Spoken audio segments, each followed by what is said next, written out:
अंतर रिजल्ट के बाद बाकी सबका तो पता नहीं, पर हनुमान बेनीवाल की पार्टी में भी कुछ बड़े परिवर्तन देखने को मिल सकते हैं।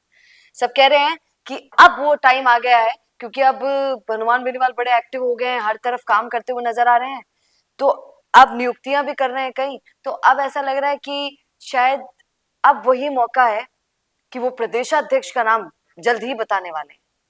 कौन नाम में होगा, किसको लेंगे ये नहीं पता है, पर अनेकों नाम सामने आ रहे हैं। वो नारायण बेनीवाल हो सकते हैं। सबसे पहला नाम जो सामने आ रहा है प्रदेशाध्यक्ष के लिए वो नारायण बेनीवाल का भी आ रहा है, पर सुनिए दूसरा नाम विजयपाल, उनका भी आ रहा है। अब चौंकने की बात है, जब हम बीकानेर गए थे तो मैंने कई लोगों से पूछा था कि आप जरा बताइए भैया कुन्ना बनाओ प्रदेशाध्यक्ष, तो सबने कहा मैडम नारायण बेनीवाल, नारायण बेनीवाल। तो मैंने उनसे कहा कि भैया नारायण बेनीवाल जी को बनाना चाहिए क्या? तो साइड से कोने से कुछ लोग निकल कर आए, तो उन्होंने कहा कि मैम नारायण बेनीवाल तो ठीक है, वो भी बहुत अच्छे हैं, पर हमें ऐसा लगता है क्योंकि छोटा हनुमान बेनीवाल कहा जाता है बीकानेर का विजयपाल जी को, तो विजयपाल जी को बनाया जाए। अब क्यों, मैंने उनसे पूछा कि क्यों नारायण बेनीवाल नहीं, भाई हैं उनके छोटे, क्या उनको बड़ा पद की इच्छा नहीं होगी, क्या उनको नहीं मिलना चाहिए? तो उन्होंने कहा कि मैडम अगर नारायण बेनीवाल को बना दिया तो लोग बातें करेंगे, फिर हमारे बेनीवाल साहब के लिए लोग कहेंगे कि नारायण बेनीवाल को बनाया मतलब परिवारवाद चल रहा है, जैसे भाजपा कभी कभी चला देती है, जब जैसे कांग्रेस कभी कभी चला देती है, तो क्या आरएलपी भी अब परिवारवाद चला रही है क्या, कि पत्नी को खड़ा कर दिया और अब नारायण बेनीवाल को प्रदेशाध्यक्ष बना दिया, तो क्या परिवार के लोगों को ही आगे बढ़ाना है? ये बात रेवत राम डांगा और उमेदा राम बेनीवाल दोनों हनुमान बेनीवाल पर बहुत उनको लपेटे में लेते हैं इस चीज को लेके कि हनुमान बेनीवाल किसी और को हनुमान बेनीवाल बनने नहीं देते हैं।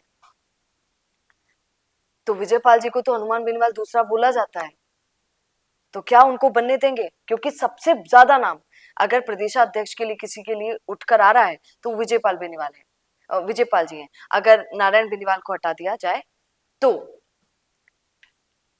अब सवाल ये है कि काबिल दोनों में से कौन है, उसको ज्यादा बनाया जाए, उस पर ज्यादा फोकस किया जाए। अब यहाँ पर प्रदेशाध्यक्ष के लिए कई लोग ये भी कमेंट कर देते हैं जब कनिका बेनीवाल अपना कोई वीडियो लगाती है तो कि क्या कनिका बेनीवाल को बना दिया जाएगा? क्यों? क्योंकि मैडम आजकल बोलती बहुत अच्छा है, मैडम आजकल माइक के सामने जाकर ऐसे दहाड़ती हैं जैसे लोग कह देते हैं बब्बर शेर की पत्नी शेरनी, लोग ये लिख देते हैं। तो क्या जिनको अब शेरनी बोलने लगे हैं, जिनको अब मंच पर बुलाने लगे हैं और वो धड़ल्ले से बोल रही हैं, उनके जोश में जब वो बोलने लगती हैं बाकी लोग तो बोल देते हैं, पर कनिका बेनीवाल जाकर जब बोलने लगती हैं तो फिर तालियों की गूंज कुछ अलग हो जाती है लोगों के लिए और लोगों में उत्साह कुछ अलग हो जाता है। तो लोग ये भी कह रहे हैं कि क्या कनिका बेनीवाल को प्रदेशाध्यक्ष बना दिया जाएगा? तो इसमें बहुत दूर दूर तक बहुत कम आशंका है, ऐसा मैं अपनी तरफ से आपको बता रही हूँ। उसका रीजन ये है कि हनुमान बेनीवाल प्रदेशाध्यक्ष के लिए किसी एक्सपीरियंस पर्सन को अपने आरएलपी से ढूंढेंगे, उसमें शायद कनिका बेनीवाल का नाम ना आए, क्योंकि कनिका बेनीवाल तो अभी हाल ही में उपचुनाव में खियोसर से खड़ी हुई, उससे पहले तो वो ध्यान देती भी नहीं थी, उससे पहले तो घूंघट निकाला करती थी और उससे पहले तो कैमरे के सामने भी आकर इतना बोला नहीं करती थी। तो अब सवाल यहाँ पर खड़ा हो जाता है कि प्रदेशाध्यक्ष का चुनाव तो करना है, हनुमान बेनीवाल किसको प्रदेशाध्यक्ष बनाएंगे ये बड़ा सवाल है। क्या विजयपाल का नाम इसमें आएगा, क्या नारायण बेनीवाल का नाम इसमें आएगा, या फिर कोई और तीसरा दिमाग में घूम रहा है हनुमान बेनीवाल के? वो बड़ी बात है। आपको क्या लगता है कमेंट जरूर कीजिए और ये भी बता दीजिए कि आपकी इच्छा किसको है भैया। यार एलपी के लोग खूब मैसेज करते हैं हमारे यहाँ, उसपे खूब कमेंट्स करते हैं, तो आप ही से पूछ लेती हूँ भैया क्या लगता है आपको किसको बनाना चाहिए? अपनी इच्छा हनुमान बेनीवाल को हमारे कमेंट करके जरूर बता दीजिए। नमस्कार। बिजनेस अच्छा हो सकता है लेकिन अगर नाम नहीं दिखा तो पहचान कैसे बनेगी?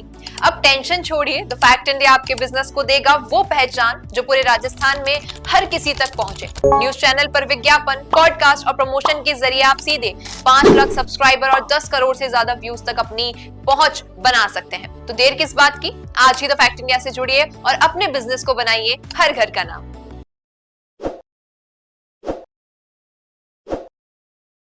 ताज़ा खबरों के लिए विजिट करें द फैक्ट इंडिया की वेबसाइट और डाउनलोड करें द फैक्ट इंडिया ऐप।